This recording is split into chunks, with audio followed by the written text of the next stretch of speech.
알파고를 보면서 우리가 새로운 이 인공지능 기술이 이런 걸 해낼 수 있구나 하는 거를 이제 깨닫게 됐고요. 5년 정도 지난 다음에 이루다 사건이 생기는 걸 보면서 이 인공지능 기술이 좁은 의미의 기술 자체에 머무르는 게 아니라 우리 일상생활에 들어오게 되면서 사회적으로 이런 또 커다란 고민거리나 우리가 같이 고민해야 될 새로운 이슈들이 나타나게 됐구나 하는 거를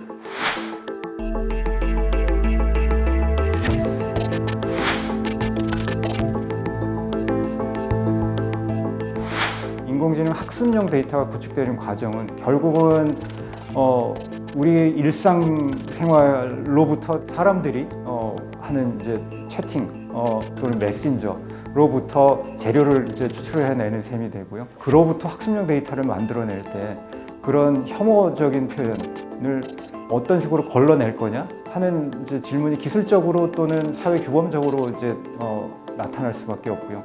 기술적으로 한계가 있을 수밖에 없습니다. 왜냐하면 오늘 혐오적인 표현으로 받아들여지는 게 반년, 1년 지나면 또 사회적인 규범이 바뀌기도 하고요. 혐오적인 표현이라는 게 어떤 특정한 단어 하나, 두 개를 추출해내는 걸로 걸러질 수도 있지만 맥락을 봐야 하는 경우도 있을 수가 있고요. 그래서 이 사회 규범도 바뀌고 언어도 바뀌고 또 기술적인 한계도 있고 그래서 그로부터 결국은 문제의 가능성은 계속 약간씩은 남아있게 되는 거고요. 그래서 어떤 문제의 가능성을 완전히 없애버린다 라고 하는 거는 되게 현실적이지 않은 방식이고 주기적으로 다시 한번 이제 검토하고 뭔가 개선하고 이런 노력을 할 수 있는 이제 그런 메커니즘을 갖추는 것이 이제 뭐 핵심적인 이슈라고 할 수 있겠습니다.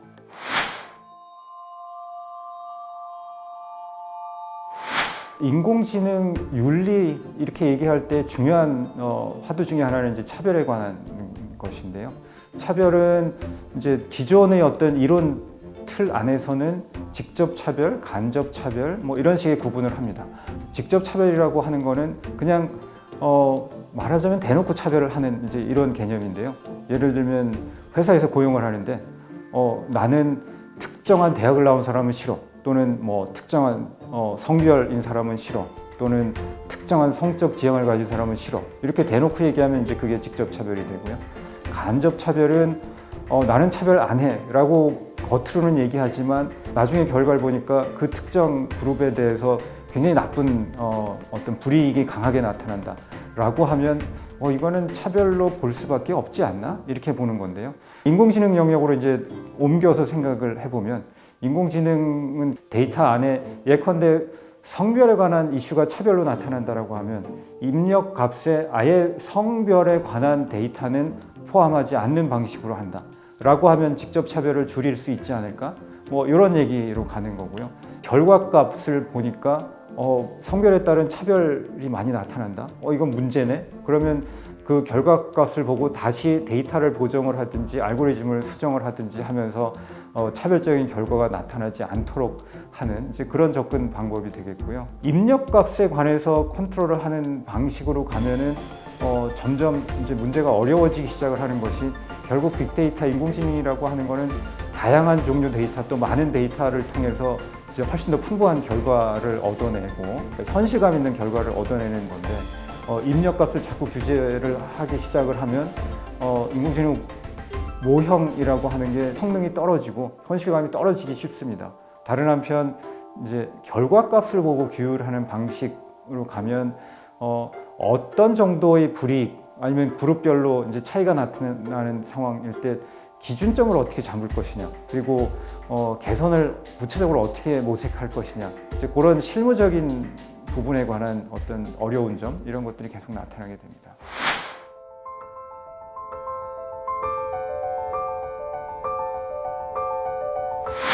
좋은 질문인데 철학적인 답을 드리는 것보다 현장 기술자에 가까운 시각에서 생각을 해보면요.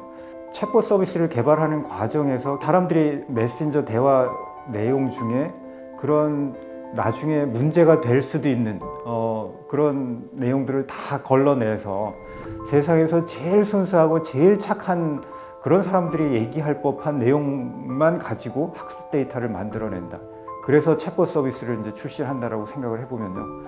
이제 두 가지 이슈를 생각을 해볼 수 있는데요. 첫 번째는 그래서 챗봇 서비스가 출시가 됐는데 이용자 입장에서 이거는 너무 비현실적이야. 너무 따분하고 재미없어. 그래서 잘 안 쓰게 될 가능성이 굉장히 높습니다. 두 번째는 이용자가 욕설을 하면 이거는 욕설이구나라는 걸 쉽게 알고 그로부터 이제 보정을 하는 그런 작업을 할 수가 있는데요. 만약에 그런 욕설이나 혐오 발언이 담긴 DB 자체가 아예 없다라고 하면 이게 욕설인지 아닌지도 분간을 해내지 못합니다. 그래서 그런 나쁜 말이 담긴 DB 이런 것도 사실은 굉장히 공들여서 마련을 할 필요가 있는 거죠. 기술적으로는 사실은 현장에서 제일 많이 쓰이는 거는 지도학습이라고 하는 방식인 건데요. 학습용 데이터에 사람이 라벨링을 결국은 해야 됩니다.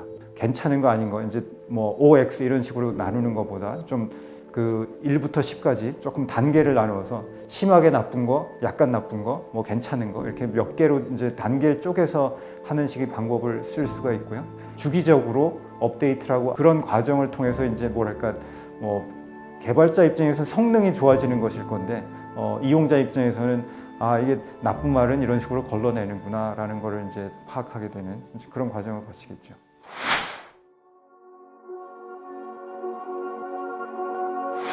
어린 아이를 키우는 상황이라고 비유를 해서 생각을 해보면 예컨대 지금 뭐 돌 같지난 애를 길에 나와도 될 건지 길에 나와도 된다고 생각하는 부모도 있을 수 있고 적어도 애가 뭐 한 서너 살은 돼야 그래도 길에 나와도 된다. 부모 입장에 따라서 그런 생각이 조금씩 달라질 수 있을 거고요.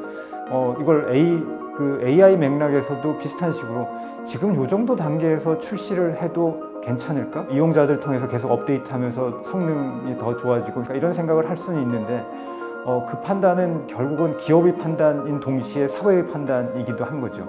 미성숙했는데 제품으로 나왔다. 그래서 혐오 발언이 너무나 자연스럽게 나오는 상황이 되면 사회에서 헐 익은 건데 이제 상용화를 했다라는 반응이 나오게 되는 것이니까 그에 관해서는 이제 뭐 판단이 필요한 거죠.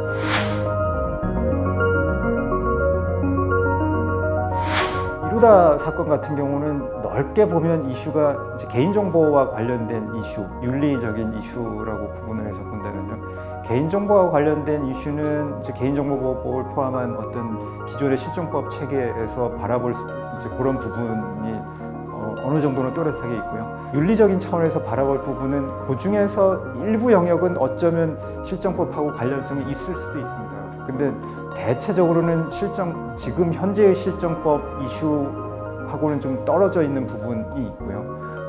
그러면 그와 관련돼서 앞으로 법을 만들어야 할 필요는 있지 않을까 이런 질문을 해볼 수가 있는데 지금 단계에서는 저 개인적으로는 아직은 조심스럽다라고 생각을 하는 것이 이제 이 기술 자체가 굉장히 빠르게 변화하고 있을 뿐더러 새로운 기술이 상용화가 계속 이루어지는 상황에서 법을 만든다라고 할 때 아주 추상적인 대원칙 한두 개 정도는 어렵지 않게 얘기할 수 있겠지만 실무적이고 구체적인 질문을 하기 시작을 하면 지금 현 단계에서 어떤 내용을 담을지 하는 게 별로 뚜렷하지 않고요. 조금 더 구체적으로는 예컨대 인공지능에 관한 차별이나 공정성에 관한 논의에 있어서 공학적인 또는 통계학적인 기준에서 차별이 뭐지? 라는 질문을 하면요. 20개, 30개의 개념이 이제 나와 있고요. 차별이 없는 인공지능을 개발해 주세요라고 짧게 한 문장으로 했는데 실제 개발자의 반응은 좋습니다. 근데 차별 중에 어떤 차별이죠? 우리가 1번부터 30번까지 차별 개념이 있는데 1번 차별 개념을 원하십니까? 25번 차별 개념을 원하십니까? 이런 식의 이제 답이 나올 수 있는 상황이기 때문에 우리가 사회적인 맥락에서 요런 1번 맥락에서는 어떤 차별 개념, 2번 맥락에서는 어떤 차별 개념, 3번 맥락에서는 어떤 차별 개념 이런 것들이 이제 앞으로 조금 더 논의가 되고 정리가 될 필요가 있다. 지금은 그런 단계라고 생각을 합니다.